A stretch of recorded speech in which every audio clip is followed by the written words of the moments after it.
This happened on Christmas Eve back in '97 when I was 7 years old.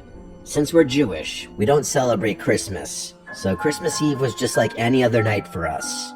Our dad is a doctor, and since he's Jewish, he always works on call at the hospital during the Christmas holidays, so he wasn't home tonight. That just left my little sister and I by ourselves for the evening while our dad worked. Technically, our mom was home, but to be blunt, she was an alcoholic. Back then, being a 7-year-old, I had no idea what alcoholism was. All I knew was that my mom was always passed out once it got dark and near impossible to wake up. Sorry if it sounds harsh or TMI, but it's relevant to my story. My sister and I were downstairs watching TV when we heard a knock at the door. Being the oldest, I went to see who it was. Our door had glass panes built into it, which made it easy to see who was on the other side. There was a man standing outside in a Santa suit holding a bag, and when he saw me, he smiled and waved at me to come to the door. I went near the door but did not open it, and I thought it was odd that someone dressed like Santa would come to our house out of anyone's house in the neighborhood. He said, "Hey kid, it's me Santa.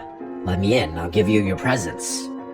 I remember point blank telling him that Santa isn't real, and that if he was, he doesn't give Jews presents anyway. That's when he said, "Of course I'm real. In the past, I only used to visit Christian homes, but lately, I felt bad that Jewish kids never get any presents. So this year, I changed the rules so that you can get presents too."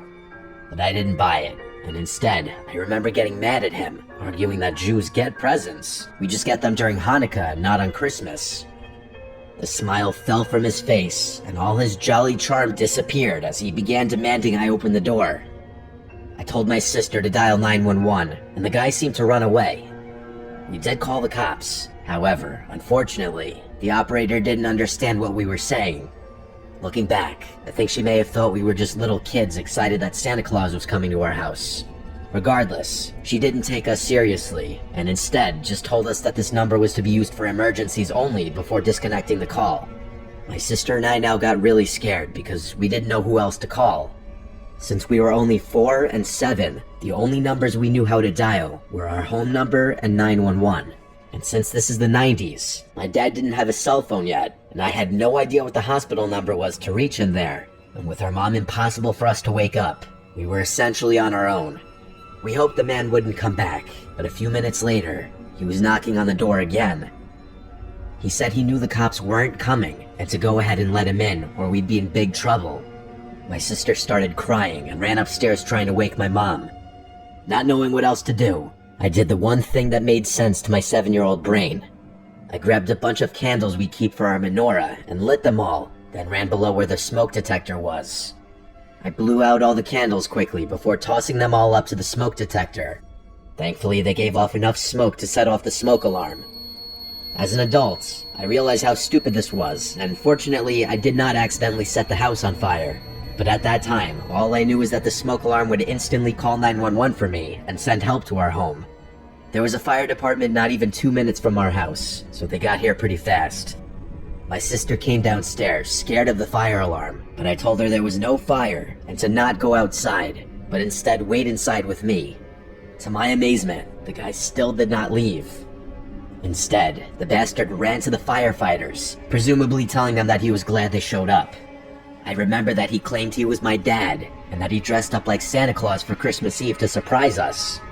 He explained that his suit didn't have any pockets to hold his keys, and that with the door locked, he couldn't get the door open to save us from the fire, so he begged the firefighters to break down the door.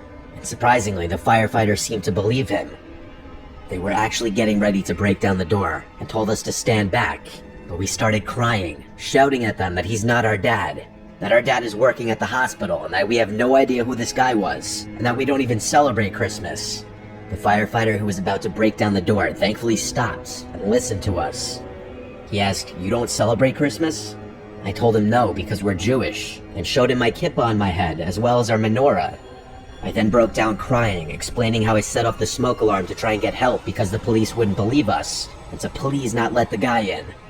The firefighter thankfully believed me, and then asked the guy why Santa would show up to a Jewish home. I don't remember exactly what the guy said, but the firefighters clearly didn't believe him. 2 of them wrestled the guy to the ground while the other called the police to come by. They also asked what hospital my dad worked at so they could let him know what was going on. The police arrived and arrested the guy, while another officer stayed with us until my dad came home and explained the situation to him. My dad was furious with our mom for being wasted and essentially sleeping through the whole thing, but mostly he was grateful that we were okay. As far as Christmases go, I was glad to have our usual boring and quiet Christmas the following year.